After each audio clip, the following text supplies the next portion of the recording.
Sir, കേരളത്തിൻ്റെ മുഖ്യമന്ത്രി ആരാകുമെന്ന ചോദ്യം ഇപ്പോൾ 9ാം ദിവസത്തിലേക്ക് കടക്കുകയാണ്. ഈ ഇലക്ഷൻ റിസൾട്ട് വന്ന് ഇത്ര ദിവസമായിട്ടും ഒരു മുഖ്യമന്ത്രിയെ പ്രഖ്യാപിക്കുന്നതിൽ പല തർക്കങ്ങളാണ് കോൺഗ്രസിൻ്റെ സംഘടനയ്ക്കുള്ളിൽ നടക്കുന്നത്. അത് വലിയ ജനരോഷത്തിനിടയാക്കിയിട്ടുണ്ട്. പ്രത്യേകിച്ച് ഈ വിദ്യാഭ്യാസ മന്ത്രി ഇല്ല, ഒരു മന്ത്രിസഭ രൂപീകരിച്ചിട്ടില്ല. അപ്പോൾ SSLC ഫലപ്രഖ്യാപനവും പുസ്തക വിതരണവും അടക്കം അവതാളത്തിലാകുന്ന ഒരു സവിശേഷ സാഹചര്യം കൂടിയാണ് കേരളത്തിലുള്ളത്. അപ്പോൾ ഇന്നെങ്കിലും തീരുമാനമുണ്ടാകുമോ എന്നുള്ളതാണ് ഏറ്റവും പ്രധാനപ്പെട്ട ചോദ്യം. നമുക്ക് പറയാൻ പറ്റില്ല. കാരണം എന്ന് വെച്ച് കഴിഞ്ഞാൽ ഇപ്പോൾ 9 ദിവസമായില്ലേ, ഒന്ന് ആലോചിച്ച് നോക്കൂ. എന്തൊരു ഉത്തരവാദിത്തമാണ് ഈ ഒരു ഗവൺമെൻറ്റിന്. എത്ര വിശ്വാസത്തോടു കൂടിയാണ് കേരളത്തിലെ ജനങ്ങൾ ഈ ഒരു വിധി നൽകിയത് അല്ലേ?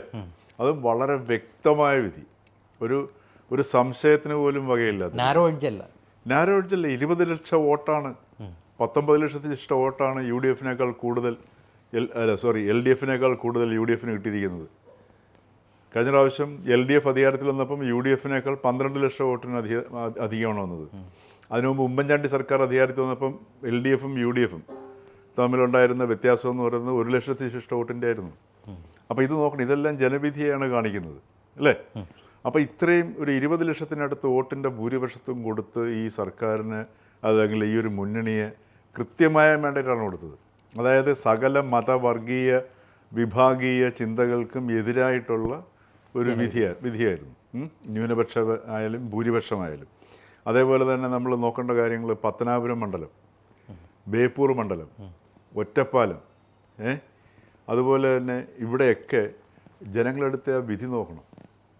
തളിപ്പറമ്പിൽ ജയിപ്പിച്ചു, പയ്യന്നൂർ ജയിപ്പിച്ചു, അമ്പലപ്പുഴ ജയിപ്പിച്ചു. പക്ഷേ ഒറ്റപ്പാലത്തും അതേപോലെ തന്നെ ബേപ്പൂരും പത്തനാപുരത്തും എന്തൊരു വിധിയാണത് അല്ലേ? ശരിക്കും പറഞ്ഞാൽ വൃത്തികേടുകൾക്കെതിരെയുള്ള ഒരു സാംസ്കാരിക പ്രതികരണമായിരുന്നു ഇപ്രാവശ്യത്തെ ജനവിധി. അതാണ് മലയാളിയുടെ ഈ സാംസ്കാരിക നേതാക്കന്മാരും മറ്റേ സാഹിത്യ നായന്മാരും ഉണ്ടല്ലോ ഇവിടെ, കുറേ ഈ ഇടതുപക്ഷം എന്നും പറഞ്ഞ് നടക്കുന്ന കുറേ ബുദ്ധിജീവികളും സാംസ്കാരിക നായരുണ്ട്. അതല്ല സംസ്കാരം നമ്മുടെ കേരളത്തിൻ്റെ സംസ്കാരം. ശരിക്കും ഈ തെരഞ്ഞെടുപ്പിൻ്റെ ഈ വിധിയിലൂടെ നോക്കിക്കഴിഞ്ഞാൽ മലയാളിയുടെ സംസ്കാരം, സാധാരണക്കാരൻ്റെ സംസ്കാരം, അതാണല്ലോ ജനങ്ങളുടെ ഉള്ളിലുള്ളതാണല്ലോ സംസ്കാരം എന്ന് പറയുന്നത്. അല്ലാതെ കുറേ ഈ സാംസ്കാരിക സ്വന്തം താല്പര്യങ്ങൾ മാത്രം നോക്കി സ്വന്തം പുസ്തകങ്ങൾ വിൽക്കുകയും അവാർഡ് വാങ്ങിക്കുകയും ഏതെങ്കിലും അക്കാഡമിയിലോ അതല്ലെങ്കിൽ സാക്ഷരതാ മിഷൻ്റെ ഡയറക്ടർ സ്ഥാനമോ ഒക്കെ നോക്കി നടക്കുന്ന സാഹിത്യകാരന്മാരല്ലല്ലോ അവരുടെ അല്ലല്ലോ സംസ്കാരം ഇരിക്കുന്നത്. അത്രയ്ക്കുള്ളൊരു സാംസ്കാരികമായ ഒരു പ്രതികരണമായിരുന്നു. എന്നിട്ട് 9 ദിവസമായിട്ട് ഒരു ഗവൺമെൻറ് രൂപീകരിക്കാൻ പറ്റാത്ത ഒരു മുന്നണിക്ക് എങ്ങനെയാണ് ഒരു ഭരണം കൊണ്ട് നടക്കാൻ പറ്റുക? സിമ്പിൾ ക്വസ്റ്റ്യനാണത്. എന്ത് ലീഡർഷിപ്പാണത്?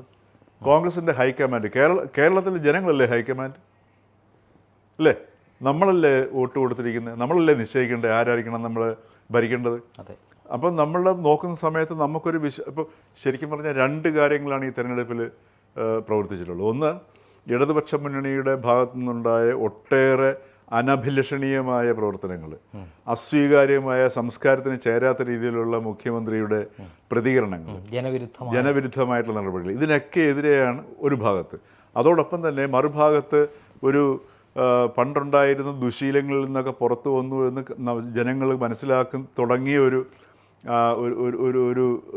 UDF എന്ന് പറയുന്ന ഒരു യൂണിറ്റ്, ഒരു ടീം UDF, ഗ്രൂപ്പ് വഴക്കുകളില്ലാതെ വലിയ പ്രശ്നങ്ങളൊന്നും ഉണ്ടാകാതെ സ്ഥാനാർത്ഥി പട്ടിക പ്രഖ്യാപിച്ചു.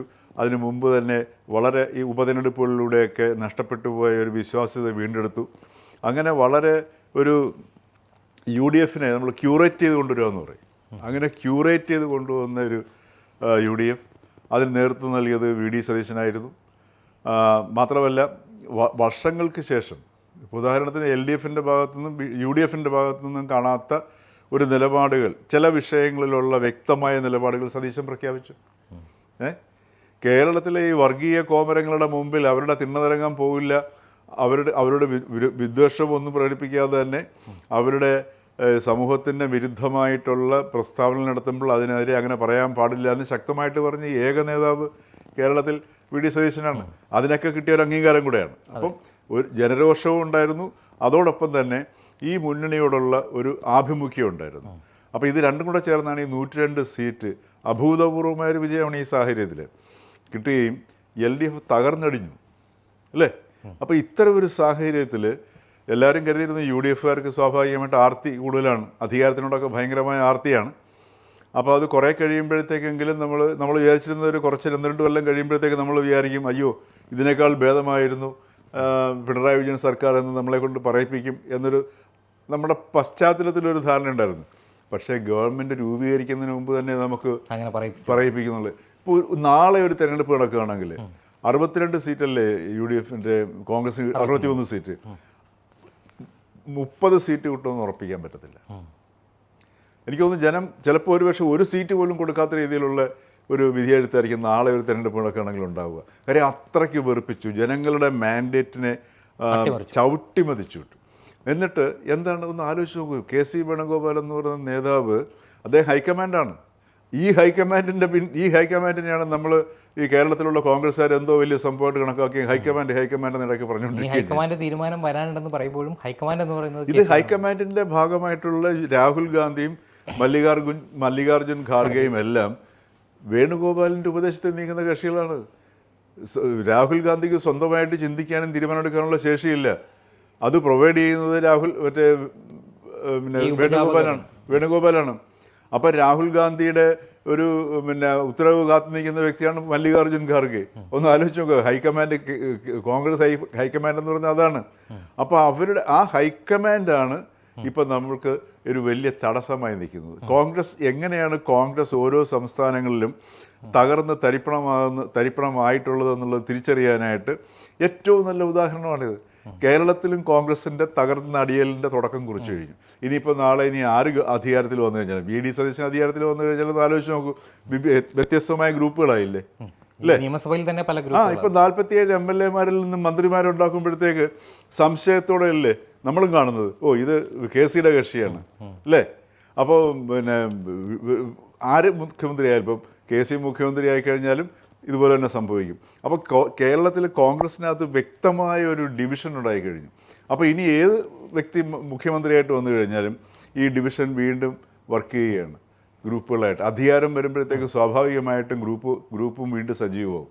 അധികാരമില്ലാത്തത് കൊണ്ടാണ് ഒരു പക്ഷേങ്കിൽ 10 വർഷം പുറത്തു നിന്നുകൊണ്ടായിരിക്കാം ഒരു പക്ഷേ VD സതീശന് ഈ ടീം UDF എന്നുള്ളൊരു കൺസെപ്റ്റിനെ ഡെവലപ്പ് ചെയ്യാൻ കഴിഞ്ഞത്. അപ്പോൾ അധികാരം വരുമ്പോൾ ഇത് വീണ്ടും ശക്തമാകും. കാരണം പല പല ഗ്രൂപ്പുകളുണ്ടാവും ഈ സാമീപ്യം നിലനിന്നുള്ളൂ. അപ്പോൾ ഇതിപ്പോൾ എന്താ സംഭവിക്കുന്നത്? ഒരു തെരഞ്ഞെടുപ്പ് നടത്തിയിട്ട് ഒരു ജനങ്ങൾ കൊടുത്ത വിധിയെ അട്ടിമറിച്ചിട്ട് പിൻവാതിലിലൂടെ ഒരു മുഖ്യമന്ത്രി വരുന്നു അല്ലേ? ഇപ്പോൾ അതിനകത്ത് ശരിക്കും പറഞ്ഞാൽ ഇത് ഈ തെരഞ്ഞെടുപ്പിന് മുമ്പ് തന്നെ രാഹുൽ ഗാന്ധിയും മല്ലികാർജുൻ ഖാർഗെയും KC വേണുഗോപാലും എല്ലാം കൂടെ പ്ലാൻ ചെയ്തൊരു സംഗതിയാണ്.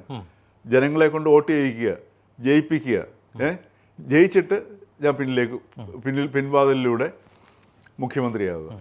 അതായത് ഈ കോൺഗ്രസിന്റെ മുന്നോട്ട് പോക്കിന് ഈ KC വേണുഗോപാൽ ഇരിക്കുന്ന ACC ജനറൽ സെക്രട്ടറി സ്ഥാനത്തേക്ക് ഒരു വടക്കേ ഇന്ത്യക്കാരൻ എത്തുന്നതാണ് ആ ഒരു സംഘടനയുടെ മുന്നോട്ട് പോക്കിന് ഏറ്റവും പ്രധാനപ്പെട്ടതെന്ന് രാഹുൽ ഗാന്ധി ഒരു പക്ഷേ കരുതുന്നുണ്ടാവും. അപ്പോൾ KC വേണുഗോപാൽ ഒഴിയുന്ന ആ ഒരു സ്ഥലത്തേക്ക് KC വേണുഗോപാലിനെ അക്കോമഡേറ്റ് ചെയ്യുന്ന ഒരു സീറ്റും കൂടി വേണ്ടേ, ഒരു സ്ഥാനം വേണം, അങ്ങനെ ഒരു വാർത്തകളൊക്കെ വരുന്നുണ്ട്. ഇതിനകത്ത് വളരെ സിമ്പിളല്ലേ അഭിഷേക്, പ്രശ്നം രാഷ്ട്രീയത്തിന് വേണ്ടിയിട്ടുള്ളതാണ്. വ്യക്തികൾക്ക് സീറ്റുകൾ അഡ്ജസ്റ്റ്മെൻറ്റ് ചെയ്യാൻ വേണ്ടിയിട്ടുള്ളതാണ്, വ്യക്തികളെ അക്കോമഡേറ്റ് ചെയ്യാൻ വേണ്ടിയിട്ടുള്ളതാണ്. ഇപ്പം രാഹുൽ ഗാന്ധിയുടെ ലക്ഷ്യം എന്തായിരിക്കണം? ഒരു നേതാവാകുമ്പോൾ കുറച്ച് ലക്ഷ്യബോധം വേണ്ടേ? രാഹുൽ ഗാന്ധിയുടെ ലക്ഷ്യം കോൺഗ്രസ് പാർട്ടിയെ വളർത്തിക്കൊണ്ടുവരിക, അതേപോലെ തന്നെ ഒരു ശക്തമായ പ്രതിപക്ഷമായിട്ട് ഉയർന്നു വരിക, അതിലൂടെ നാളെ അധികാരത്തിലേറുക, ഇതല്ലേ വേണ്ടത്. മറിച്ച് തൻ്റെ പാർട്ടിയെ നശിപ്പിക്കുന്ന രീതിയിലുള്ള തീരുമാനത്തിലേക്ക് ഒരു നേതൃത്വം പോയാൽ എങ്ങനെ ശരിയാവുന്നത്? സിമ്പിൾ ചോദ്യമല്ലേ അത്. അപ്പോൾ KC വേണുഗോപാലിന് ഇപ്പോൾ ഉദാഹരണത്തിന് കേരളത്തിൽ ഇത്രയും വലിയൊരു ഭൂരിപക്ഷം കിട്ടി അല്ലേ? അതിശക്തമായ ഭൂരിപക്ഷമാണ് കിട്ടിയത്. ചരിത്രത്തിൽ അപൂർവ സന്ദർഭങ്ങളൊന്ന്, രണ്ടാമത്തെ തവണയാണ് ഇത്രയും കിട്ടുന്നത്. അപ്പോൾ ഇതിനെ വീണ്ടും ശക്തിപ്പെടുത്തി കേരളത്തിൽ കോൺഗ്രസിനൊരു ബേസ് ഉണ്ടെന്നും ആ ബേസ് തളർന്നു കിടക്കുകയായിരുന്നെന്നും അത് കുറച്ച് വെള്ളവും മുളകും കൊടുത്തപ്പം തഴച്ചു വളർന്നു അല്ലേ മനസ്സിലാക്കണ്ടേ അല്ലേ? മറിച്ച് അതിനെ ചവിട്ടി തേക്കുകയാണെങ്കിലോ? എന്തുകൊണ്ട് ഈ KC വേണുഗോപാൽ, നമുക്ക് ബുദ്ധിമുട്ടില്ല, KC വേണുഗോപാൽ മുഖ്യമന്ത്രി ആയിക്കോട്ടെ, പക്ഷെ നമ്മുടെ മുമ്പിൽ വന്ന് നിന്ന് മത്സരിച്ചിട്ട് വേണം മുഖ്യമന്ത്രിയാകാനായിട്ട്. ഇത് മന്ത്രിസഭ രൂപീകരിച്ചില്ല, മനസ്സിലായില്ലേ? എന്നിട്ട് പിൻവാതിലൂടെ വരുന്നു. എന്തുകൊണ്ട് തെരഞ്ഞെടുപ്പിൽ മത്സരിക്കാൻ പാടില്ലായിരുന്നു? ഏതെങ്കിലും ഒരു മണ്ഡലത്തിൽ മത്സരിച്ചാൽ മതിയായിരുന്നല്ലോ. MP mark മത്സരിക്കാമല്ലോ. മത്സരിച്ച് ജയിക്കുകയാണെങ്കിൽ MP യുടെ മണ്ഡലത്തിലേക്ക് അല്ലെങ്കിൽ പാർലമെൻറ്റ് മണ്ഡലത്തിലേക്ക് ഒരു തിരഞ്ഞെടുപ്പ് മതിയായിരുന്നു, അല്ലേ? ഇനിയിപ്പോൾ 2 ഉപതെരഞ്ഞെടുപ്പ് വേണ്ടി വരും. ഒരു ജയിച്ച ഒരു പ്രതിനിധിയെ കൊണ്ട് രാജിവെപ്പിക്കണം, പിന്നെ ആലപ്പുഴ ലോക്സഭ തിരഞ്ഞെടുപ്പ് നടത്തണം, അല്ലേ? എന്തുകൊണ്ട് മാറി നിന്നു? അപ്പം ചെയ്യുന്നത് ശരിയല്ല, വൃത്തികേടാണെന്നുള്ള നല്ല ഉറപ്പുണ്ട്. താൻ മത്സരരംഗത്തേക്ക് വന്നു കഴിഞ്ഞാൽ ചിലപ്പം തിരഞ്ഞെടുപ്പിൻ്റെ ഭാവിയെ ബാധിക്കാനുള്ള സാധ്യതയുണ്ടെന്നറിയാം. അപ്പം സ്വയം തന്നെ നല്ല രീതിയിൽ വിലയിരുത്തിയിട്ടുണ്ട്. നല്ലൊരു 17 വർഷക്കാലം കേരള രാഷ്ട്രീയത്തിൽ ഇല്ലാതിരുന്ന ഒരാളാണ്. അല്ല, കേരള രാഷ്ട്രീയത്തിൽ ഇപ്പം കേരളത്തിൽ നിന്ന് പോയ ആളാണല്ലോ. അപ്പം നമുക്ക് അങ്ങനെ അദ്ദേഹത്തിൻ്റെ നേതൃത്വത്തിനെയോ അദ്ദേഹത്തിൻ്റെ ചരിത്രത്തിനെയോ നമ്മൾ ചോദ്യം ചെയ്യേണ്ട ആവശ്യമില്ല. ഈ നിമിഷത്തിൽ അദ്ദേഹം ചെയ്തിരിക്കുന്ന ഒരു പിൻവാതിൽ പരിപാടി അല്ലെങ്കിൽ ഒരു ഗൂഢമായ ആസൂത്രണം, ഹൈക്കമാൻഡിൻ്റെ കോൺഗ്രസ് പ്രസിഡന്റിന് ഉപദേശം കൊടുക്കുന്നത് താനാണ്. ആ കോൺഗ്രസ് പ്രസിഡന്റിൻ്റെ ആജ്ഞ അനുവർത്തിക്കാൻ നിൽക്കുന്ന കോൺഗ്രസ് പ്രസിഡൻ്റാണ് എന്നൊക്കെയുള്ള സംഗതികൾ ഉപയോഗം ചെയ്തുകൊണ്ട്, ചൂഷണം ചെയ്തുകൊണ്ട് ഒരു തെരഞ്ഞെടുപ്പ് നടത്തുകയും വേറൊരാളെ നിർത്തി ഈ പറഞ്ഞ പോലെ അനീതിയെ ഇറക്കി കാണിച്ചിട്ട് ചേട്ടത്തേക്കെല്ലാം കഴിപ്പിക്കുന്നു ഇങ്ങനെ പറഞ്ഞൊരു പരിപാടി ഉണ്ടല്ലോ, അതേ പ്രക്രിയയാണ് നടത്തുന്നത്, അല്ലേ? എന്നിട്ട് ഇത് മുൻകൂട്ടി തയ്യാറാക്കിയതാണ്. എന്നിട്ട് ഇപ്പോൾ കുറേ നാടകങ്ങളാണ്. ഇപ്പോൾ കുറേ പഴയ KPCC പ്രസിഡന്റുമാരെയും അതേപോലെ സീനിയർ നേതാക്കന്മാരെയൊക്കെ ഡൽഹിക്ക് വിളിക്കുന്നത്. എന്തിനാണ് ഡൽഹിക്ക് വിളിക്കുന്നത്? അത് മൊത്തത്തിൽ വീണ്ടും ഒരു ചർച്ച നടത്തി ആകെ ബഹളം ഉണ്ടാക്കി ഇതൊരു സമവായമാണ് എന്ന് പറഞ്ഞിട്ട് വീണ്ടും കേസിയെ കൊണ്ടുവരാൻ വേണ്ടിയിട്ടായിരിക്കും. കേരളത്തിലെ വിധിയെ അപ്രധാനമായിട്ട് കാണുന്ന ഒരു നേതൃത്വമാണ്. അപ്രധാനമല്ല, ഇതിനകത്ത് അപ്രധാനം അല്ല. ഈ കഴിഞ്ഞ ദിവസം ഈ കർണാടകയിലെ ഒരു കോൺഗ്രസ് മന്ത്രി മരിച്ചതുമായി ബന്ധപ്പെട്ട് മല്ലികാർജ്ജുൻ ഖാർഗെ കർണാടകയിലേക്ക് പോകുന്നു, രാഹുൽ ഗാന്ധി തമിഴ്നാട്ടിൽ വരുന്നു, വിജയുടെ സത്യപ്രതിജ്ഞയിൽ പങ്കെടുക്കുന്നു. അപ്പോഴും കേരളത്തിൽ ഒരു അനിശ്ചിതാവസ്ഥ ഒരു അനിശ്ചിതാവസ്ഥയില്ല. അവർ നേരത്തെ ഇലക്ഷന് മുമ്പ് തന്നെ നിശ്ചയിച്ചു കഴിഞ്ഞു ആരായിരിക്കണം മുഖ്യമന്ത്രി എന്നുള്ളത്. കഴിഞ്ഞ പഞ്ചായത്ത് തിരഞ്ഞെടുപ്പിൽ ലോക്കൽ ബോഡി ഇലക്ഷനിൽ ഉണ്ടായ അഭൂതപൂർവമായ വിജയമുണ്ടല്ലോ, അന്ന് VD സതീശൻ പറഞ്ഞു ഇത്രയും വലിയ വിജയം കിട്ടാനുള്ളതിൻ്റെ കാരണം ഞങ്ങൾ പഠിക്കുന്നു. സാധാരണ തോക്കുമ്പോഴാണ് പഠിക്കുക. അപ്പോൾ അത്രയും വിജയം കിട്ടിയ ഒരു പശ്ചാത്തലത്തിൽ സ്വാഭാവികമായിട്ടും UDFന് അനുകൂലമായ ഒരു സാഹചര്യം ഉണ്ടെന്ന് വ്യക്തമാണ്. അപ്പോൾ അതുകൊണ്ട് തെരഞ്ഞെടുപ്പിന് മുമ്പ് തന്നെ മുഖ്യമന്ത്രിയെ നിശ്ചയിച്ചിട്ട് തന്നെ പിന്തുണയ്ക്കുന്ന ആൾക്കാരെ തെരഞ്ഞു പിടിച്ച് സ്ഥാനാർത്ഥികളാക്കി ഓരോ മണ്ഡലത്തിലും നിർത്തി അവർക്ക് വേണ്ട എല്ലാ ഭൗതിക സംവിധാനങ്ങളും ഒരുക്കി കൊടുത്ത് വിജയിപ്പിച്ച് അവരെ കൊണ്ട് ഒന്ന് ആലോചിച്ച് നോക്കുക. പാർലമെൻ്ററി പാർട്ടി യോഗം കൂടിയിട്ട് തിരഞ്ഞെടുത്തത് പാർലമെൻ്ററി പാർട്ടി ഉള്ള വ്യക്തിയല്ല തിരഞ്ഞെടുക്കുന്നത്. ഈ 47 MLA-മാർ പുറമേ ഉള്ള ഒരാൾ. അതെങ്ങനെ സംഭവിക്കുന്നു, അല്ലേ? അപ്പോൾ ഇവിടെ നടന്നിരിക്കുന്നത് ജനായത്ത സംവിധാനത്തെ അട്ടിമറിക്കുകയും റാഞ്ചിക്കൊണ്ടു പോവുകയും ചെയ്യുന്നൊരു പ്രക്രിയയാണ്. അത് ജനായത്ത കാരണം എന്ന് വെച്ചാൽ കോൺഗ്രസ്സിലുള്ള അവശേഷിച്ച മുഴുവൻ വിശ്വാസ്യതയും നഷ്ടപ്പെടുത്തി കളഞ്ഞില്ലേ, ഇല്ലേ? ഇപ്പോൾ ഉദാഹരണത്തിന് ഞാൻ പറഞ്ഞത് കേരളത്തിൽ എത്ര പേർക്ക് ഇപ്പോൾ ന്യായമായിട്ടും ഈ UDFനെ നയിച്ചത് സതീശനാണ്, പ്രതിപക്ഷ നേതാവുമാണ്. അപ്പോൾ അദ്ദേഹത്തിനൊരു ക്ലെയിമുണ്ട്. പോട്ടെ, ഒരു ഗവൺമെൻറ് രൂപീകരിക്കുമ്പോൾ പാർലമെൻ്ററി പാർട്ടിയിലുള്ള ഓരോ അംഗത്തിനും യോഗ്യതയുണ്ട് മുഖ്യമന്ത്രിയാകാനായിട്ട്. രമേശ് ചെന്നിത്തലയാകാം, K മുരളീധരനാകാം, തിരുവഞ്ചൂർ രാധാകൃഷ്ണൻ പ്രഗത്ഭനായ മന്ത്രിയാണ്. ഇവരെക്കാട്ടിയൊക്കെ ചിലപ്പോൾ ഒരു പക്ഷേ നല്ലൊരു മുഖ്യമന്ത്രിയാകാൻ യോഗ്യതയുള്ള വ്യക്തിയാണ് തിരുവഞ്ചൂർ രാധാകൃഷ്ണൻ. അങ്ങനെ എത്രയോ പേര്. അതല്ല, ഇനി ഒരു ചെറുപ്പക്കാരെ വേണോ? ധാരാളം ചെറുപ്പക്കാരുണ്ട് കോൺഗ്രസിനകത്ത് MLA-മാരായിട്ടുള്ളത്. അതിൽ ഏറ്റവും സമർത്ഥനായ ഒരാളിനെ വേണമെങ്കിൽ എടുത്ത് വയ്ക്കാൻ വേണമെങ്കിൽ ആ പാർലമെൻ്ററി പാർട്ടിയിൽ നിന്ന് ആരെ വേണമെങ്കിലും എടുക്കാമായിരുന്നു, അല്ലേ? അതൊക്കെയല്ലേ ജനായത്ത സംവിധാനത്തിൻ്റെ മര്യാദ എന്ന് പറയുന്നത്. എന്നിട്ട് ഈ തെരഞ്ഞെടുപ്പ് എന്നിട്ട് ഇലക്ഷന് മുമ്പോ ഒറ്റ MP-മാരെ പോലും മത്സരിക്കാൻ അനുവദിച്ചില്ല. അതിൻ്റെ കാര്യം എന്താ? അതൊക്കെ ആരാണ് മുഖ്യമന്ത്രി എന്നുള്ള തീരുമാനമെടുത്തതിൻ്റെ പശ്ചാത്തലത്തിലാണ്.